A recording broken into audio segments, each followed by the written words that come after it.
Assalamualaikum warahmatullahi wabarakatuh. Halo pemirsa dimanapun kalian berada, salam sejahtera untuk kita semua. Semoga kita semua dalam keadaan sehat dan tetap dalam lindungannya.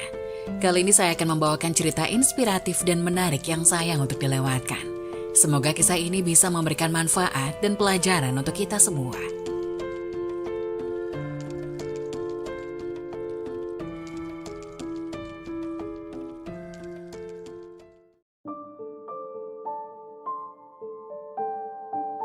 Subhanallah, ternyata begini jeritan mayat ketika sedang dimandikan, hanya makhluk ini yang tak mendengarnya. Selama ini, mungkin kebanyakan orang berpendapat bahwa seseorang yang telah meninggal dunia tidak akan merasakan sakit ketika jasadnya dimandikan. Padahal mayat tersebut juga ternyata menjerit ketika sedang dimandikan. Diceritakan Aisyah ketika ia tengah menunggu suaminya Rasulullah SAW kembali ke rumah, ia mengucapkan salam dan kemudian berdiri untuk menyambut Nabi. "Duduklah di tempatmu, tidak usah berdiri wahai Ummul Mukminin," begitu ucap Rasulullah SAW. Rasulullah SAW turut duduk bersama Aisyah dan kemudian meletakkan kepadanya di pangkuan istrinya tersebut. Aisyah lantas mencari uban pada janggut Rasulullah dan menemukan 19 helai rambut yang sudah memutih. Aisyah kemudian berpikir dalam hatinya, "Sesungguhnya baginda akan meninggal dunia sebelum aku, sehingga tetaplah satu umat yang ditinggalkan oleh nabinya." Maka Aisyah menangis sehingga mengalir air matanya jatuh menitis pada wajah baginda Rasulullah. Setelah sadar terkena tetesan air mata Aisyah, Rasulullah pun kemudian bangun dari tidurnya. "Wahai Ummul Mukminin, apa yang membuatmu menangis?" tutur Rasulullah. Aisyah kemudian menceritakan apa yang ia rasakan setelah melihat uban-uban Rasulullah SAW tersebut.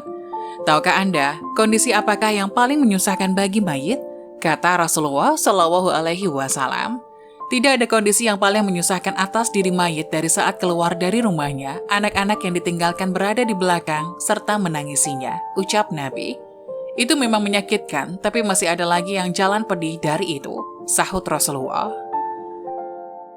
"Tidak ada kondisi yang lebih berat atas diri mayit dari saat dia dimasukkan dalam liang lahat dan dikubur di bawah tanah, para kerabat, anak, dan istrinya meninggalkannya pulang. Setelah itu datanglah malaikat Munkar dan Nakir dalam kuburnya," ujar Aisyah. Rasulullah tersenyum mendengar jawaban istrinya ini. Nabi lantas menjelaskan bahwa sesungguhnya saat yang paling berat bagi mayit adalah ketika datang tukang memandikan mayit. Pemandi jenazah biasanya akan melepaskan cincin yang dipakai si mayit, melepaskan pakaian kemudian memandikan. Saat itu roh akan menjerit kuat, di mana suaranya dapat didengar seluruh makhluk kecuali jin dan manusia. "Apa yang diserukan oleh ruh itu ya Rasulullah?" tanya Aisyah. "Hai tukang memandikan, demi Allah aku mohon kepadamu agar mencopot pakaianku dengan pelan-pelan. Karena sesungguhnya saat ini aku sedang istirahat dari sakitnya pencabutan nyawa, malaikat maut." Begitu kata Rasulullah SAW. Rasulullah meriwayatkan bahwa mayit tidak boleh dimandikan menggunakan air panas dan air dingin, sebab jasad seseorang seperti terbakar saat nyawanya dicabut malaikat maut.